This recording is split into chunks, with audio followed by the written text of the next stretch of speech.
veramente desidero che il Signore ci tocchi nella profondità e ci emozioni veramente come solo Lui può fare e solo Lui sa fare. Amen? Alleluia. Quindi andiamo a prendere Efesini.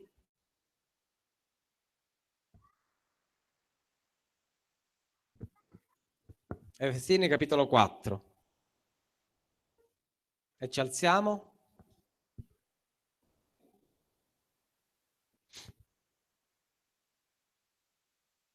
Dal versetto 25. Perciò, messa da parte la menzogna, ciascuno dica la verità al suo prossimo, perché siamo membra gli uni degli altri. Adiratevi e non peccate, il sole non tramonti sul vostro cruccio, e non date luogo al diavolo. Chi ruba non rubi più, ma piuttosto si affatichi facendo qualche opera buona con le proprie mani, affinché abbia qualcosa da dare a chi è nel bisogno. Nessuna parola malvagia esca dalla vostra bocca. Dite una buona per edificazione, secondo il bisogno, ditela, affinché conferisca grazia a quelli che l'ascoltano. E non contristate lo Spirito di Dio, non contristate lo Spirito Santo di Dio, col quale siete stati sigillati per il giorno della redenzione. Si è rimossa da voi ogni amarezza, ira, cruccio, tumulto e maldicenza, con ogni malizia. Siate invece benigni e misericordiosi gli uni verso gli altri, perdonatevi a vicenda come Dio vi ha perdonato in Cristo. Amen.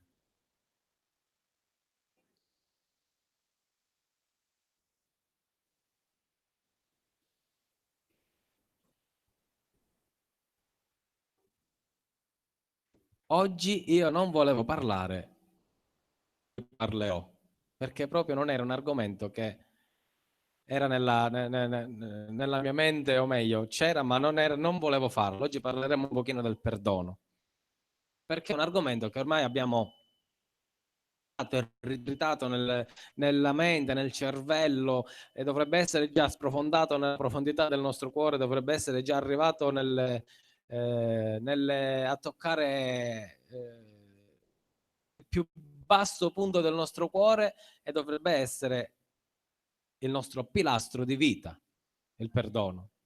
Amen? Ci siete?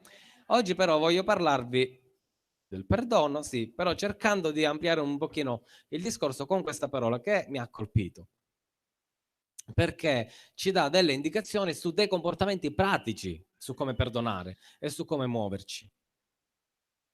Ci dà dei comportamenti pratici su come condurre la nostra vita a tre livelli: a livello personale, a livello familiare e a livello di chiesa. Perché quello che abbiamo letto ha valore in questi tre campi della nostra vita: a livello personale, a livello familiare e a livello di chiesa e società anche. Amen? Quindi, considerando il perdono, dobbiamo perdonare noi stessi, dobbiamo all'interno della famiglia e dobbiamo creare perdono anche in chiesa. Amen? Ci siete? Considerando tutto questo, questo brano che abbiamo letto ci dà più o meno, io ho individuato 7 indicazioni principali. La prima indicazione è il versetto 25. Perciò metta da parte ogni menzogna e ciascuno dica la verità al suo prossimo, perché siamo membra gli uni degli altri. Quindi, verità, prima di tutto per noi stessi, perché certe volte noi combattiamo contro noi stessi. È vero? Possiamo essere onesti con gli altri. C'è una cosa di questo brano che è particolare. Guardate che cosa dice.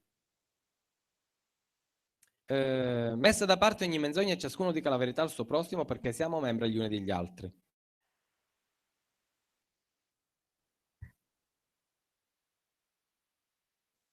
Ho pensato che la verità in sé è sempre buona.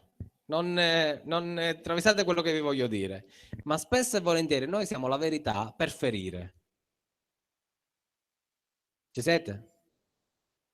Se per esempio a me l'orecchino di Fabiana non piace, io non gli posso dire la verità.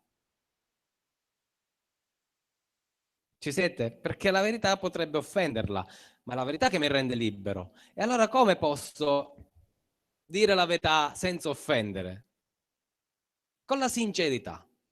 La sincerità è una forma di verità che esprime qual è il mio pensiero, ma nello stesso tempo non offende.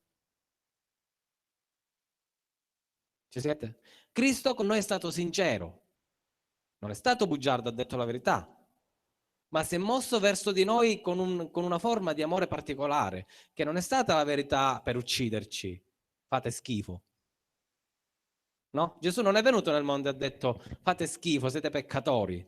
Ed è la verità, nessuno direbbe una cosa diversa, ma lui ha detto siete peccatori, ma io vengo verso di voi, io cancello il vostro peccato.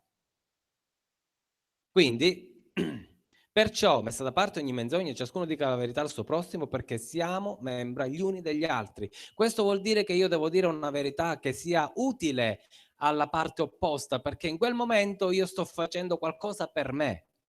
Siamo membri gli uni degli altri, significa che se io offendo il fratello o la sorella, io in quel momento sto distruggendo il corpo di Gesù. Amen? Dì alla persona accanto a te, di la verità con dolcezza. Questo vale anche, probabilmente, soprattutto anche in famiglia. In una famiglia dove non si parla, prima o poi scoppierà la bomba. È giusto dire la verità. È giusto parlare subito. Amen. Quindi di a tua moglie, parlerò sempre con verità.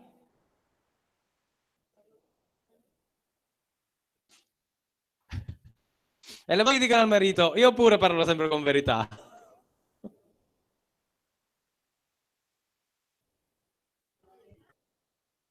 Certe volte noi che facciamo? Ah, se sapeva marito da cosa, mamma mia, vabbè, tanto non è che gli dico una bugia, non gli dico niente e non è neanche giusto, ma anche in chiesa è così. Se la famiglia è un corpo spirituale davanti a Dio e la chiesa è un corpo spirituale davanti a Dio, noi dobbiamo agire nella verità, nella sincerità, dobbiamo muoverci secondo il pensiero di Cristo. Gesù non ha mai fatto niente di testa sua che il Padre non lo sapesse. O ancora, Gesù ha fatto sempre tutto quello che il Padre desiderava che Gesù facesse. Amen. Secondo punto, versetto 26-27. Adiratevi e non peccate, il sole non tramonti sul vostro cruccio e non date luogo al diavolo. Il versetto 26 è un pochino particolare perché ci dice una cosa che non è proprio da considerare normale, tra virgolette, perché Gesù che ci dice sempre, amatevi gli uni gli altri, fate vedere, porgete l'altra guancia, no? Se tuo fratello ti vuole il tuo mantello, tu dai, no, com'è? Tu dagli la tunica, se tuo fratello ti chiede di fare un miglio con lui, tu fanne due, no? Qua Paolo ci dice una cosa che è tutta fuori, una cosa fuori dal mondo. Dice adiratevi. Se è necessario di arrabbiarci, ci dobbiamo arrabbiare. Oh. Lo Spirito Santo ci insegna che abbiamo la possibilità di incavolarci ogni tanto. Se notiamo che qualche cosa non va, abbiamo questa libertà. Amen. Gesù si è adirato. Gesù quando era nel Tempio, no, che ha cacciato i venditori, non è che ha detto per favore mettetevi da parte perché mi sembrate che un pochino non agite secondo lo Spirito. No, si è fatta una corda, ha buttato tutto all'aria e ha cacciato tutti fuori. Si è adirato. Amen. Quindi abbiamo questa possibilità, però ci dice un'altra cosa. Il sole non tramonti. Dov'è? Il sole non tramonti sul vostro cruccio. Che significa? Il sole non tramonti? Che dobbiamo fare passare massimo 24 ore? No. Dobbiamo stabilire un tempo. E un vecchio proverbio dice che bisogna battere il ferro finché è caldo. Io non sono convinto di questo proverbio. Non sempre è giusto questo proverbio, perché la gatta frettolosa fa i gattini ciechi. Quindi certe volte va bene battere subito il ferro, ma certe volte non va bene. Ma la parola di Dio ci dice una cosa, che bisogna comunque non far tramontare il sole. Che significa? Significa che il nostro cruccio non deve essere messo da parte, dimenticato così. Deve rimanere nella luce finché non venga risolto. Amen? Questo significa, non significa che Paolo, anche perché se ci litighiamo ora, domani se ne parla, risolverà la situazione. No, non è così, non va letto letteralmente. Paolo ci dice una cosa importante, ci dice che quella cosa non deve calare nel dimenticatoio, perché se no il cruccio resta nella mente e diventa un problema. Amen? Dì alla persona accanto a te, non far calare la luce sul tuo cruccio. Il cruccio è un pensiero nella mente che assilla. Quindi Paolo ci dice attenzione, perché se quella cosa viene dimenticata così, qualcuno non la dimentica e ne fa un problema. E più tempo passa, più quel problema cresce, più fisicamente e spiritualmente stiamo male. Ma ci arriveremo pure. Quindi vuol dire che c'è un'ira che è buona, ma c'è un'ira che è cattiva. Certe volte noi ci adiriamo per cretinate. Quel tipo di ira invece non va bene. Dobbiamo riconoscere anche quando sbagliamo. Questo significa anche non far tramontare il sole. Dobbiamo ammettere i nostri errori, che non è segno di debolezza, anzi è un segno di forza, perché è più facile imporsi che chiedere perdono. Vince chi chiede perdono. Gesù stesso ci insegna che dall'umiliazione viene la gloria. Amen. Le ultime parole di Gesù sulla croce sono state Signore, perdonali. Amen. Quindi non tramonti il sole sul vostro, dice anche non date luogo al diavolo, perché il diavolo opera nell'oscurità. Per questo Paolo ci dice non fate tramontare il sole, cioè mantenete la cosa in luce in modo tale che prima si deve risolvere, che si debba risolvere, perché se cala la tenebra su quella discussione, su quel problema, il diavolo ne trova l'occasione per... Amen.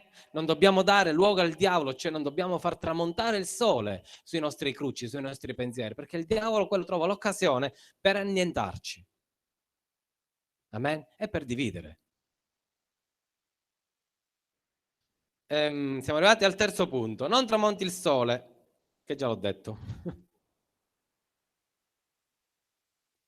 4. Agire positivamente. Versetto 28. Chi ruba non rubi più, ma piuttosto si affatichi facendo qualche buona opera con le proprie mani, affinché abbia qualcosa da dare a chi è nel bisogno.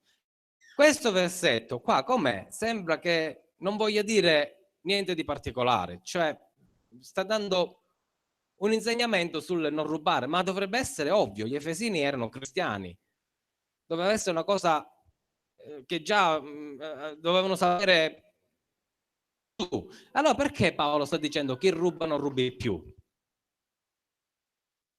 A che cosa si riferisce? Guarda che dice. Chi ruba non rubi più, ma piuttosto si affatichi facendo qualche opera buona con le proprie mani affinché abbia qualcosa da dare a chi è nel bisogno. Il contesto, siccome nel contesto noi stiamo parlando di problemi, di contrasti in chiesa o nella famiglia o con noi stessi, secondo me questo versetto Paolo l'ha messo là anche perché ci vuole dire qualcosa di spirituale, non soltanto qualcosa di materiale, perché rubare non è solo qualcosa di materiale, noi possiamo rubare la felicità degli altri, noi possiamo rubare la pace degli altri. Quando noi parliamo malamente di una persona, cioè quando noi parliamo, diciamo una verità scomoda, cattiva, ecco, per distruggere, noi in quel momento stiamo rubando la gioia di una persona. Amen, ci siete? Noi stiamo diventando ladri di qualcosa di spirituale di una persona. Allora Paolo ci dice non rubare, anzi fai qualcosa con le tue mani per migliorare la situazione. Invece no, certe volte capita che c'è guerra e noi invece di trovare la soluzione per quella guerra fomentiamo la guerra e rubiamo la presenza di Dio. Shh.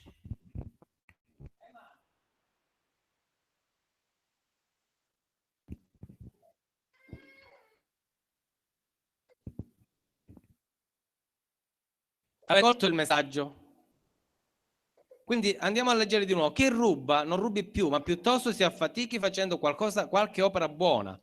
Quindi dobbiamo affaticarci per costruire, non per distruggere. Dì alla persona accanto a te, costruisci, non distruggere.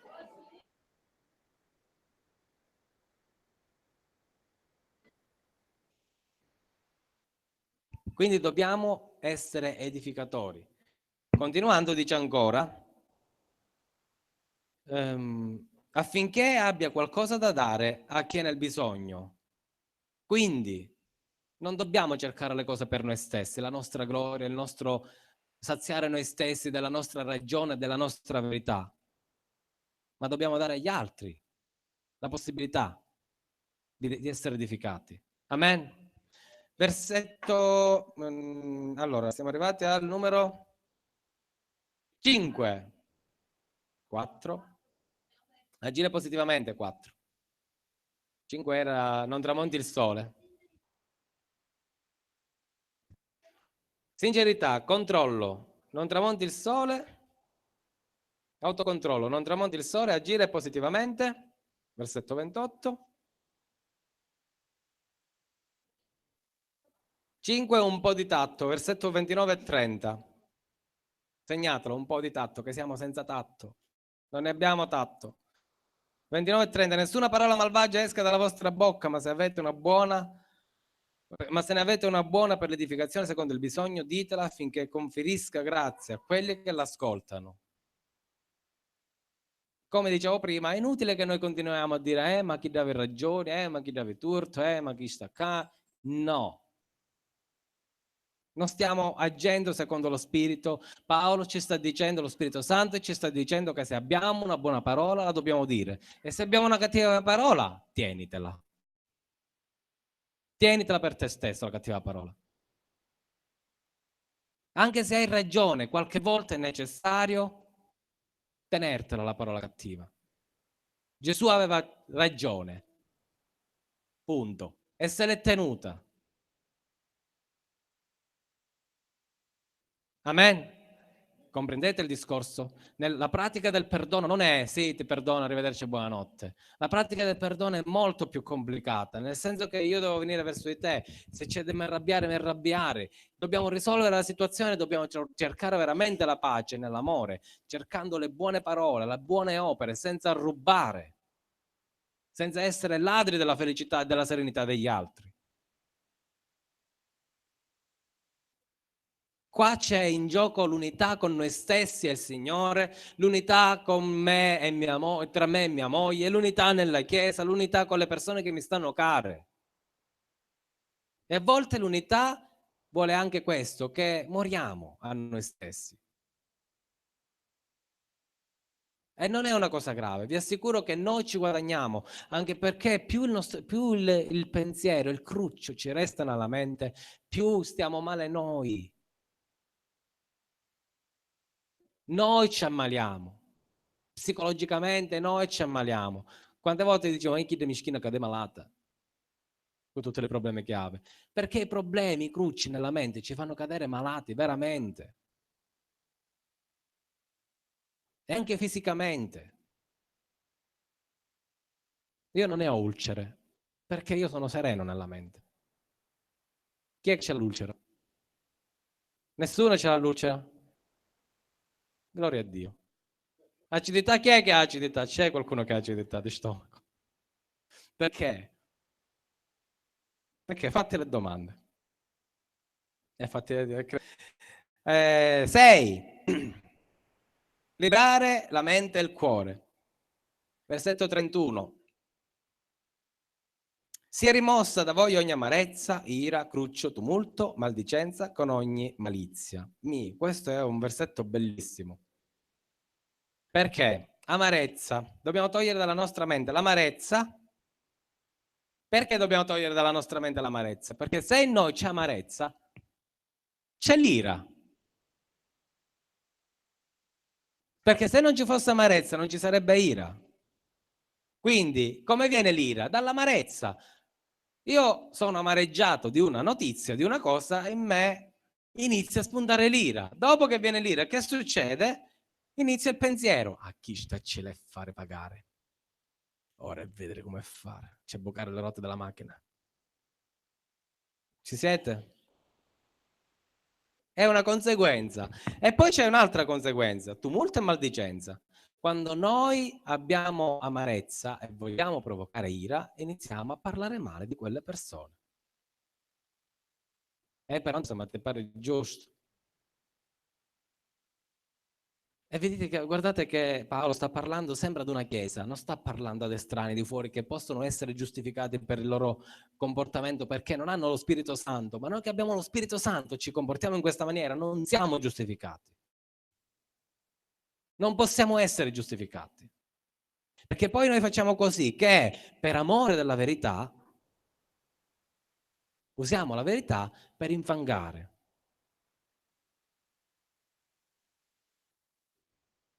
Allora, che cosa dobbiamo fare? Dobbiamo liberare la nostra mente, prima di tutto, dall'amarezza. C'è un modo per liberarsi dall'amarezza e quindi non provocare ire, non provocare crucci, non provocare tumulti, maldicenze e via dicendo. C'è una soluzione. Ma intanto ognuno di noi deve mettersi davanti a uno specchio e dire, prima di tutto, cretino, perché ti amareggi? Ma chi te lo fa fare? Ieri abbiamo parlato di Gesù che dormiva sulla barca e gli apostoli invece erano nel mezzo della tempesta, vivevano nel mezzo della tempesta, anziché dire vabbè ma se tu dormi ma che mi interessa, ma dormisci pure io. No, cioè riposo con lui. Noi invece viviamo sempre nella tempesta. La nostra mente è sempre nella tempesta. Guardiamo a Gesù, Signore, ma manco mi fa giustizia, ma insomma, falla qualche cosa. Così siamo. E critichiamo sempre le scelte degli altri. In una parola Gesù ci insegna una cosa importantissima, non misurate, no, con la misura con la quale misurate sarete misurati, ma non nel senso negativo, cioè con il peso della parola di Dio che tu applichi agli altri, anche a te sarà applicato quel peso, quella misura. Quindi se tu sei misericordioso con le persone, anche tu riceverai misericordia. Se tu perdonerai alle persone, anche tu riceverai perdono. Ma dici, ma io non ne ho bisogno di perdono. Lo dici tu che non hai bisogno di perdono. Io vi ricordo che tutte le lettere di Paolo, di Giacomo, di Giovanni, di Giuda, erano tutte scritte a persone che erano già figlioli di Dio. E io non vi voglio dire che cosa c'era nella chiesa di Corinto, perché era una cosa pazzesca. Perché se metà della metà delle metà delle cose che succedevano a Corinto succedessero qua dentro, non lo so come finiremmo. Noi siamo santi rispetto a quelli, tra virgolette, cioè nel senso che veramente noi viviamo meglio di loro. Ma là c'era immoralità pazzesca. Eppure Paolo mai ha detto, mai ha avuto sì delle parole di condanna, ma arrivato a un certo punto ha detto va bene, forse l'ha capito, riprendete tra di voi quelli che hanno peccato, riaccoglieteli con amore. Non lo so, noi invece siamo pronti a giudicare, anche a separarci fisicamente dalle persone per non sentirle parlare, perché ancora dentro di noi ci sono quei problemi mentali, ci facciamo scrupoli di qualsiasi cosa. Rilassati, rilassati, ma rilassati soprattutto per te stesso, non per l'altro. Gesù è il vendicatore, amen, gloria a Dio, assolutamente. Ma non per questo ci dobbiamo buttare in mezzo ai leoni. Non è che noi, siccome siamo spirituali, ci dobbiamo buttare in mezzo ai leoni, ma dobbiamo rilassarci. Gesù è con noi, amen. Tutto questo serve per lo spirituale unito, unico. Questo serve per togliere le divisioni. Se c'è un cruce in mezzo a noi, si deve discutere prima che tramonti il sole. E allora, versetto, allora, siamo arrivati al punto 7, sistemare il disordine, versetto 32. Siate invece benigni e misericordiosi gli uni verso gli altri, perdonatevi a vicenda come anche Dio vi ha perdonato in Cristo.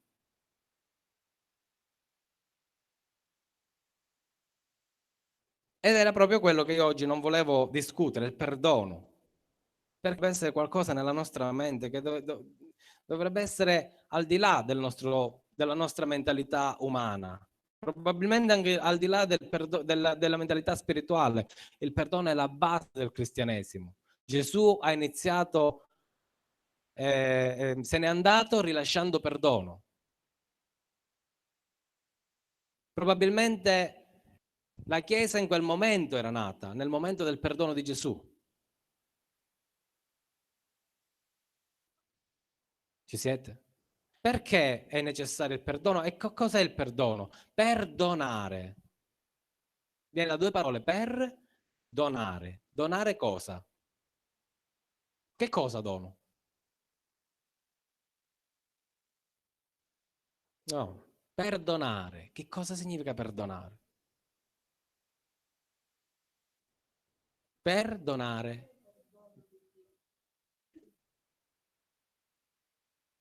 Io ti perdono. Aspettate che forse l'ho scritto, però no, non l'ho scritto. Perdonare significa non cercare la vendetta. Ma non è la vendetta che ora te la faccio pagare a tabuco le rotte della macchina. No, non è quello. Vabbè, ma io non cerco il tuo male. Ti concedo un dono, la libertà. La libertà. Tu sei libero da me. Non hai un debito con me. Questo significa perdonare. Non avere un debito con me. Ci siete? E quindi se tu non hai un debito con me, non cerco il tuo male. Non mi hai fatto niente. Ti sto dando qualcosa di gratuito. Sei libero da me. Questo significa non hai un legame con me, ma nel senso negativo, nel senso che di solito io non perdono, ma il non perdono prevede una vendetta. Tante volte, quante volte sentiamo alla televisione, no, ma io lo perdono, però si deve fare 30 anni di galera. Non è perdono perché io non ti sto rilasciando, non ti sto lasciando andare. Il vero perdono è quando uno dice lo perdono, io spero che lui cambi vita. Quello è il vero perdono. Poi la giustizia è un'altra cosa. Va bene, ma io devo perdonare per il mio cuore, per la mia libertà, perché io non devo avere il cruccio di vendicarmi o di pensare male di quella persona. Che non prendete queste parole come paroloni, ma io non è che mi vendico, ma io non è che sono così terribile. Ma guardate che anche le piccole cose possono diventare terribili. Le piccole cose, come la parola di Dio che cosa ci insegna? Non rubare. Ma io non ho rubato mai. Io sinceramente non me la passo la mano sulla coscienza perché capita, c'è la penna della collega, me la piglio e me la metto in zacchetta. Non la sto rubando, tu lo dici che non la stai rubando, ma in realtà te la sei presa, non è tua. Che cos'è questo? E davanti a Dio quella ha la stessa valenza di andare a rubare a casa che non lo so, di Sabrina e di rubarla di tutto. Gesù ci dice che se anche una iota della legge viene infranta, tutta la legge viene infranta. E Gesù non a caso dice una iota, perché la iota è la più piccola lettera di tutto l'alfabeto ebraico. Piccolissimo. Sapete che cos'è la iota? Un puntino. Quindi se un puntino della legge viene infranta, tutta la legge viene infranta. Ma ogni giorno noi dobbiamo chiedere perdono per quelle cose che noi non sappiamo di fare. Anche la penna, sì, ma la messa in zacchetta. E vabbè, poi magari la collega ci che mi pigliavo la penna, ma in quel momento non ho agito secondo lo spirito. E infatti ci sono cristiani nel mondo che sono fissati, vanno a contare anche i passi che fanno per non rubarli, che ne so, al vicino di casa. Però vi voglio dire, noi non siamo perfetti. Quindi anche noi abbiamo bisogno di perdono e se noi perdoniamo, veniamo perdonati. Amen, ci siete? Come possiamo risolvere un problema? In famiglia sicuramente si risolve parlando. Se non si parla, non si risolve. Punto. Qua, quando non si parla, quello è l'inizio della fine. E più tempo facciamo passare, peggio è. Ricordatevi che Gesù ci dice che un pezzettino di pasta che lievita fa lievitare tutto l'impasto. Quindi dobbiamo evitare di dare tempo al nemico per gonfiare questa pasta e farla lievitare per il nostro male. Amen. Amen. Quindi che dobbiamo fare? Dobbiamo parlare. Si parla. E in chiesa come si fa? In chiesa si fa parlando con i pastori, con chi ci fidiamo, ma subito dobbiamo liberarci, non dobbiamo tenerci le cose nella mente, perché quelle cose nella mente che diventano cruccio, diventano veleno nella nostra vita. E diventano un veleno pericoloso non soltanto per noi, per il nostro spirito, per il nostro corpo, diventano un veleno pericoloso per la comunità, per la chiesa, per la famiglia, per la moglie, per i figli, per chi ci sta accanto, per il lavoro, pure. Perché ci ammaliamo spiritualmente, l'immagine di Cristo in noi svanisce quando siamo troppo pensierosi. Pensierosi nel senso di cattiveria nella mente. E non mi dicite che non è vero, capita, mizzica, capita a mia. E cerco di mantenere la calma. Certe volte pigliassi a qualcuno, l'ammazzasse e ci sbattesse la testa al muro, non lo so. Io ammetto che in me c'è questo problema, questo difetto. Sono una persona che si infiamma facilmente, però cerco nello stesso tempo di buttare acqua sul mio fuoco. Se no, che esempio vi darei? È ovvio che piano, ma non era come prima. Ieri ho letto un compito che ho mandato, ahimè, a scuola dei miei, dove c'era una collega che mi diceva, sai, quando io ti ho conosciuto 13 anni fa non eri come sei oggi. In che senso? Beh, se 13 anni fa non ti si poteva parlare, che era una molla, scattava tu. Oggi sei più calmo, mi disse. Ah, faccio meno male, qualcuno allora si vede il frutto dello Spirito Santo in me. Io voglio che si veda il frutto dello Spirito Santo anche in voi, ma non fuori, soprattutto qua dentro. Fuori pure dobbiamo dare testimonianza, ma se non siamo, se non guagliamo qua dentro, fuori non vedono niente. Amen. Dì alla persona accanto a te, guaglia. Guaglia. Guagliamo. Amen. Quindi dobbiamo osare, guardate che dice. Siate invece benigni e misericordiosi. Abbiamo parlato della misericordia l'altra volta, vi ricordate? Benigni e misericordiosi gli uni verso gli altri, perdonandovi a vicenda. Come vi ho detto, la benignità, il perdono non è conseguenza della misericordia, è la misericordia una conseguenza del perdono. Se io perdono c'è misericordia. Che disse? Sbagliavo. Il perdono è una conseguenza, il perdono avviene perché siamo misericordiosi.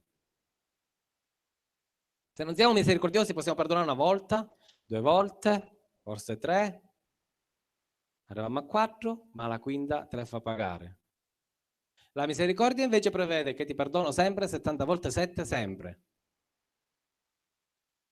Amen? 70 volte 7 perché i rabbini una volta dicevano perdona 7 volte. Gesù disse quali 7 volte? Perdona 70 volte 7, cioè sempre. Perché anche nei rabbini c'era la mezza spiritualità. Andavano dai rabbini e ci dicevano ma quando devo perdonare? 7 volte. Perché 7 volte? È il numero perfetto. E l'8ª volta